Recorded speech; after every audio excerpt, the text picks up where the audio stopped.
Switch from auto to manual. You see, most of us are living life on autopilot. We wake up, go through the motions, follow the same routines, and hope somehow, miraculously, things will change. But here's the truth. Nothing changes until you grab the wheel, and the moment you decide to switch from auto to manual, that's the day your life stops happening to you and starts happening for you. And chapter no 15. The illusion of autopilot. Most people go through life without ever realizing that they are not truly in control. They wake up each morning, shuffle into the same routines, and operate on what feels like muscle memory. The alarm goes off, they check their phone, they sip their coffee, they get dressed, and then they move through the day almost as if someone else pressed play. By the time the sun sets, another 24 hours have been spent not in living, but in repeating. This is what I call the illusion of autopilot. It feels safe, it feels predictable, but in truth, it is slowly stealing away the most valuable currency we will ever have: time. Think about it for a moment. How many days can you remember vividly from the last month? Not the ones that stood out because something big happened, but the ordinary days. Most people struggle to recall them because autopilot has blurred them together into one endless loop. That's what the illusion does. It makes you believe you're moving forward, but in reality, you're standing still. Life is happening, but you're not present in it. It's important to understand why we fall into this pattern. The human brain is designed to conserve energy. Habits and routines reduce decision fatigue, which is why brushing your teeth or driving the same route to work requires little thought. But the danger begins when the habit is no longer serving you, when it becomes the prison that traps you. The comfort of routine blinds you to growth. You tell yourself you're doing enough just because the days are full, but business does not equal progress. Autopilot tricks you into believing survival is the same as living, and that's where dreams quietly die. Let me ask you, how many times have you said to yourself, tomorrow I'll start, tomorrow I'll eat better, tomorrow I'll begin that project, tomorrow I'll call that person? And tomorrow comes, but autopilot takes over again. You scroll through your phone, you watch another hour of television, you put off the difficult task, and before you know it, weeks turn into months, months turn into years. The illusion convinces you there will always be more time, but there won't. One day the engine stops, and you'll wonder where it all went. This is why people like Jocko Willink hammer discipline so relentlessly. He says, discipline equals freedom. At first, that phrase sounds almost contradictory. How can discipline, structure, rules, hard choices equal freedom? But when you look closely, you realize it's the only way out of autopilot. Discipline is what wakes you up earlier when the rest of the world is still asleep. Discipline is what forces you to face the uncomfortable tasks instead of avoiding them. Discipline is the hand that grabs the wheel when autopilot wants to steer you back into the comfort zone. Imagine your life as a car. Autopilot will keep you on the same road forever. It won't stop you, but it won't take you anywhere new either. Discipline is the shift into manual. It allows you to choose the turns, accelerate when you need to, and sometimes slam the brakes before you crash. The illusion tells you that coasting is safe, but in reality, coasting means you're moving downhill, slowly losing control. Manual means you're engaged, alert, and responsible for the direction you're heading. Here's the part that many people miss. Autopilot doesn't feel bad. It feels fine. It feels comfortable. That's why it's dangerous. It doesn't alarm you like a crisis does. A crisis forces change because pain is undeniable. But autopilot lulls you into silence. You're not in enough pain to break free, but you're not fulfilled enough to feel alive either. It's a gray zone where potential goes to sleep. And unless you choose to wake it up, it stays there. I remember talking to someone who spent 30 years at a job they didn't love. They said, it's not terrible. It pays the bills. That's autopilot talking. Because when you settle for not terrible, you're denying yourself the possibility of extraordinary. And when decades pass, regret sets in. The illusion dissolves, and you realize you weren't really living, you were just existing. Now, the question becomes, how do you break free? The first step is awareness. You can't fight what you don't see. Begin noticing when you're moving without thinking. Notice when your routines are running you instead of serving you. That's the first crack in the illusion. The second step is to make intentional choices. Start small. Maybe it's as simple as waking up 10 minutes earlier, taking a different route to work, or writing down 3 goals before bed. These actions signal to your brain that you're no longer drifting, you're steering. Over time, those small acts of discipline build momentum. The third step is courage, because switching from auto to manual is uncomfortable. You'll feel resistance. Your mind will tell you it's easier to just keep coasting. But that resistance is proof you're growing. It means you're engaging muscles you haven't used before. Growth never feels like comfort, it feels like friction. And friction is exactly what burns away the illusion. Remember this, you don't have unlimited days. One day you'll look back and you'll either be proud of the risks you took or haunted by the chances you didn't. Autopilot wants you to believe tomorrow will always come. Manual reminds you that tomorrow is never promised. The illusion wants you asleep. Discipline wants you awake. So when you catch yourself moving through life on repeat, stop. Ask yourself, is this the path I chose or the one I drifted into? If the answer is drift, then it's time. Time to grab the wheel, time to live deliberately, time to destroy the illusion of autopilot, because once you see the illusion for what it is, you can never unsee it. And that moment, that awakening, is the beginning of freedom. Chapter No 2, The Psychology of Resilience, Finding Strength. When you feel weakest, resilience is one of those words we all know, but very few truly understand until life forces us to face it. It isn't built in times of comfort. It isn't discovered when everything is going your way. Resilience is born in fire, shaped in loss, and revealed in the moments when you feel like you cannot go on. It is the unseen strength that carries you when your own strength seems gone. There will come a day, if it hasn't already, when life hits you harder than you ever thought possible. A sudden loss, a betrayal, a failure so devastating it shakes the foundation of who you are. In those moments, weakness screams in your ear, stop, quit, give up. And yet, in the deepest corners of your spirit, resilience whispers something quieter, but infinitely stronger. Keep going. That whisper is what saves you. That whisper is what builds the future you. Psychologists have studied resilience for decades, trying to understand why some people collapse under hardship while others rise stronger. And the answer isn't that resilient people never feel pain. They do. They cry, they break, they suffer. The difference is that they decide, sometimes out of sheer desperation, that their story will not end in defeat. They choose to see pain not as the wall that stops them, but as the stepping stone that lifts them. Let me paint a picture. Imagine two people lose their jobs on the same day. One falls apart. They say, "This is the end. I'll never recover." And in believing that story, they make it true. The other person says, "This hurts. This is unfair, but maybe this is the push I needed to start something new."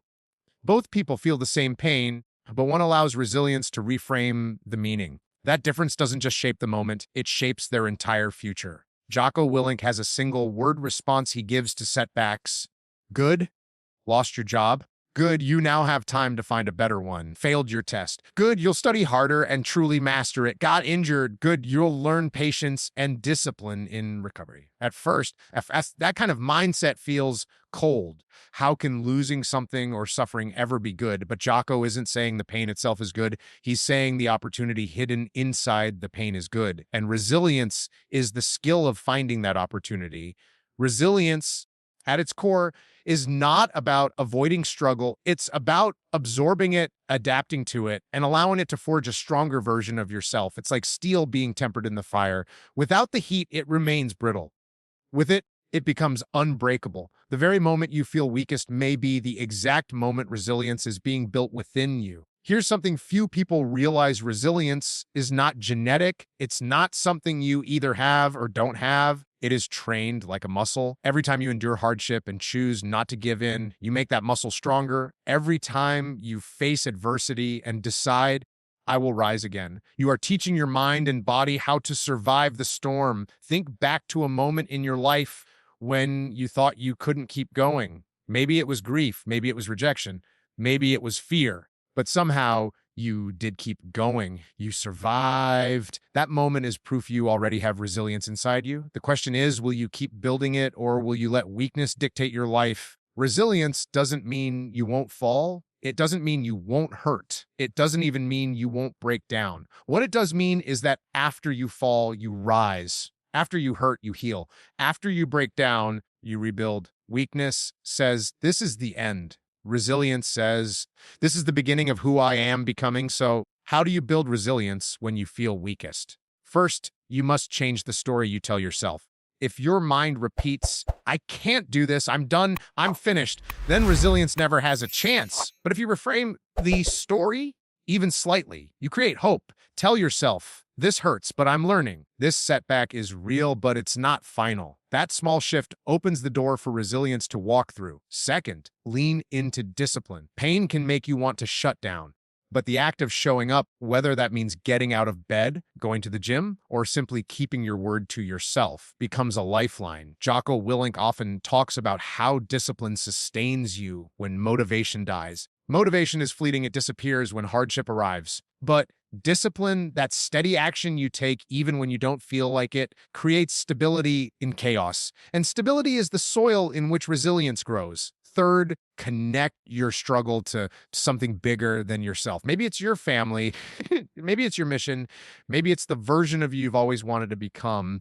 When you tie your survival to something larger, resilience becomes more than personal strength. It becomes purpose, and purpose has the power to keep you alive when everything else tells you to quit. Fourth, remember that resilience doesn't always roar. Sometimes it's quiet. Sometimes it's just you taking one more step when you thought you couldn't. Sometimes it's saying, I'll try again tomorrow. Don't underestimate those small acts. They add up.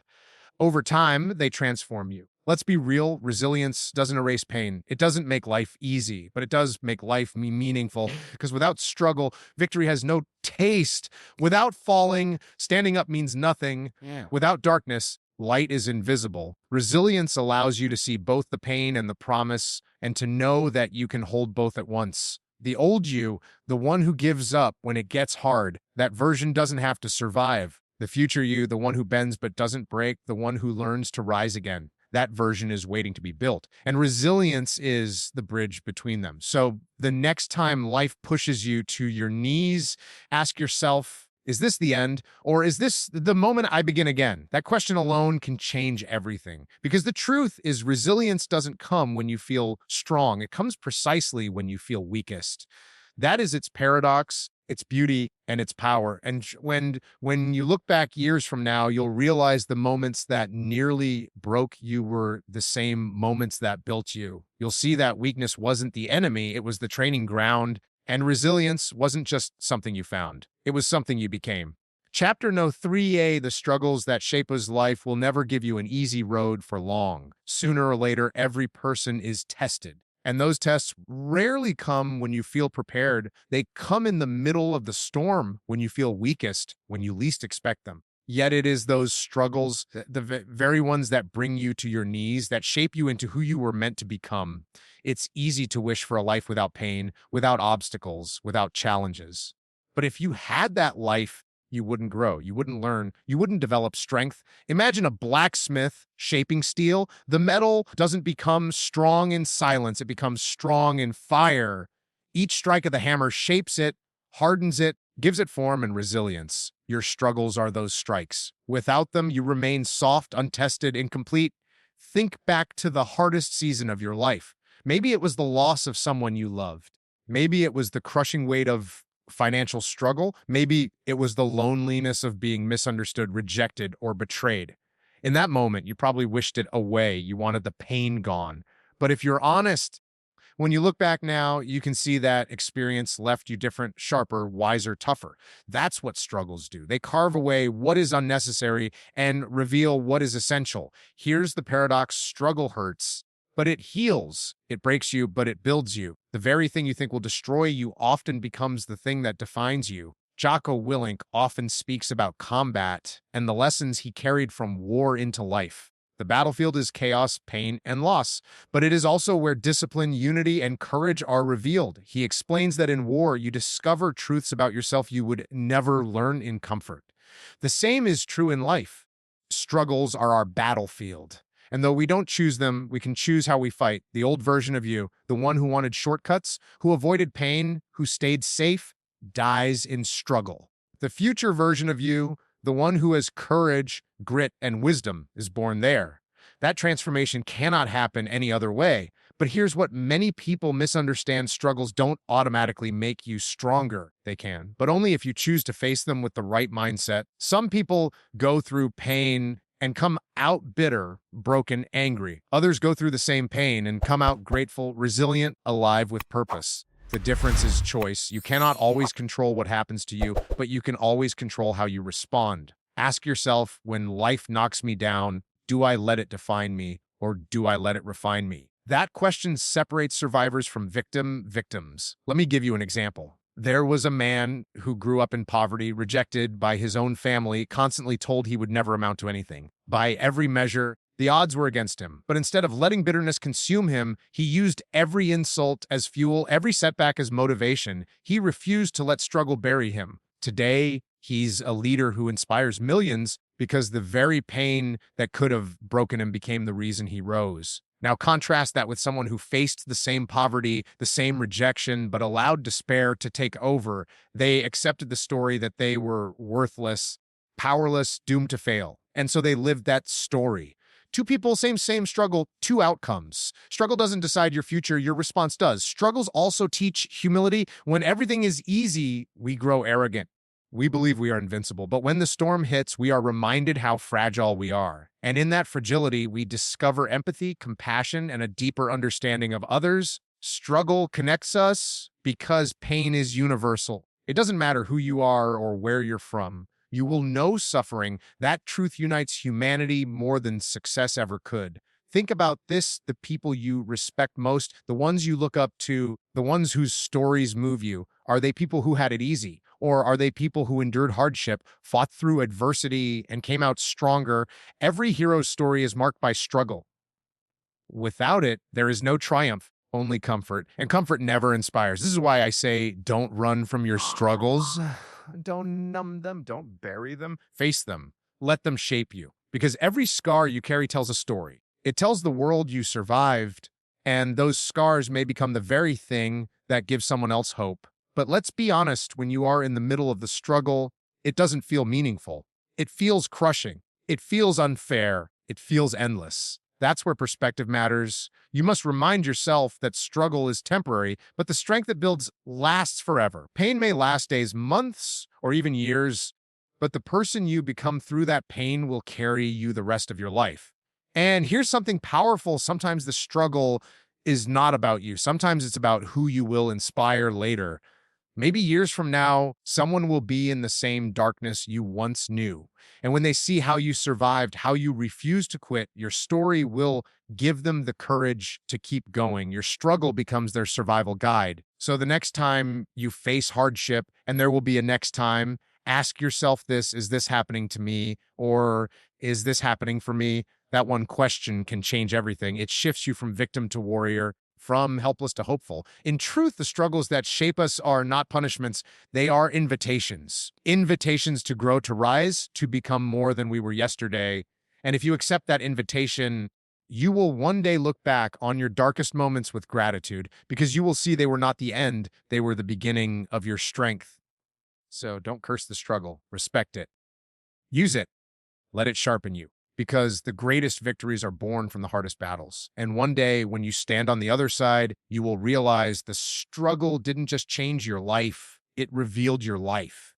It showed you who you truly are. Chapter No 40, the second chance. Every life is full of chapters. Some we are proud of, some we regret, and some we wish we could erase completely. But the truth is, no matter how far you've drifted, no matter how much time you think you've lost, there is always room for a second chance. Life doesn't lock the door behind you. It keeps giving you opportunities to turn the key again, to step into something new, to rewrite the ending. We often believe that our past defines us, that the mistakes we made, the chances we missed, the failures we endured, they become the final word on who we are. But that's the lie. Your past is a teacher, not a prison. It shapes you, but it doesn't have to chain you. The very fact that you are alive right now, breathing these words, is proof that your story isn't finished. And if it's not finished, then the pen is still in your hands. Second chances don't always look the way we expect. Sometimes they arrive disguised as setbacks. Losing a job feels like the end, but it could be the beginning of the career you were truly meant for. A relationship falling apart feels like a wound that will never heal, but it might be the opening to discover yourself in a way you never could have before. Even failure, painful, Humiliating failure carries within it the seed of a second chance if you're willing to look for it. Think of it like this: when you're driving, sometimes you miss the exit. Autopilot carries you too far down the road. You realize you've gone in the wrong direction. Now, you have two choices. You can stay on that wrong road forever, convincing yourself it's too late to turn back, or you can admit the mistake, take the next exit, and reroute. That reroute is the second chance. Yes, it may cost you some time. Yes, it may feel frustrating, but it gets you back to where you were meant to go. Life works the same way. But here's the hard truth: second chances require humility. You have to admit you drifted, that you made mistakes, that you fell short. And that admission hurts. It bruises the ego. That's why so many people refuse to take their second chance. They would rather cling to pride than open themselves to the vulnerability of starting again. Don't let that be you. Don't let pride lock you into a life that isn't yours anymore. Jocko Willink once said, "You already know what the right thing to do is. You just have to do it." That's what second chances are about: not waiting for the perfect conditions, not waiting for motivation, but making the choice right here, right now, to step back into the driver's seat. Maybe your second chance looks like getting your health back after years of neglect. Maybe it looks like returning to school when you thought you were too old. Maybe it looks like repairing a relationship you once thought was beyond saving. Or maybe it's simply the chance to live with purpose after decades of just existing. Whatever form it takes, the opportunity is there. But the question is, will you take it? The beautiful thing about second chances is they often come when we feel most unworthy of them. When you've failed, when you've wasted time, when you've disappointed yourself or others, it's easy to believe you don't deserve another shot. But that belief is the real prison, not your past. Deserving isn't the point. What matters is deciding. Deciding that you will not let your story end in regret. Deciding that you will fight for a different ending, no matter how late it feels. And let me tell you something powerful: second chances are not limited. Life is generous. If you mess up again, another chance will come. And if you fail again, another one after that. As long as you're alive, there will always be a new dawn, a new morning, a new opportunity to choose differently. The question is never whether the second chance exists. It's whether you'll step into it. Think of the people who turned their lives around: the addict who became a counselor, the prisoner who became a leader, the dropout who became a world changer. None of them erased their past. They simply refused to let the past dictate their future. They seized their second chance and made it their foundation. If they can do it, so can you. But here's the catch: second chances require action. Wishing is not enough. You can't just sit back and hope life magically changes. You have to show up. You have to commit. You have to be willing to put in the work. Discipline, once again, becomes your lifeline. It's not about waiting for the right moment. It's about creating it. Maybe you feel like too much time has passed. You think, "I'm too old. It's too late. The window is gone." But let me ask you, if you have 10 years left to live, do you want to spend them repeating mistakes, or do you want to spend them rewriting your ending? If you have 5 years left, wouldn't you rather those 5 be full of a purpose than empty of meaning? Even if you only had 1 year, wouldn't you want to make it count? Second chances are not about how much time you have left. They're about what you do with the time you still hold. The truth is, you can begin again at any moment. Right now, this very second, you can decide to step off autopilot and take manual control. You can choose to forgive yourself, to take responsibility, to move forward. No one else can do it for you. But once you make that choice, everything changes. So I'll leave you with this challenge. Look at the part of your life that you've left on autopilot, the part you've neglected, the part you've given up on. That's where your second chance is waiting. And it's waiting for you to claim it. Don't waste another day. Don't waste another year. The past is gone, but the future is still unwritten. And the pen is still in your hand. So write something worth reading, live something worth remembering, because second chances aren't about erasing the past. They're about proving that you are stronger than it. They're about showing yourself and the world that it's never too late to become the person you were meant to be.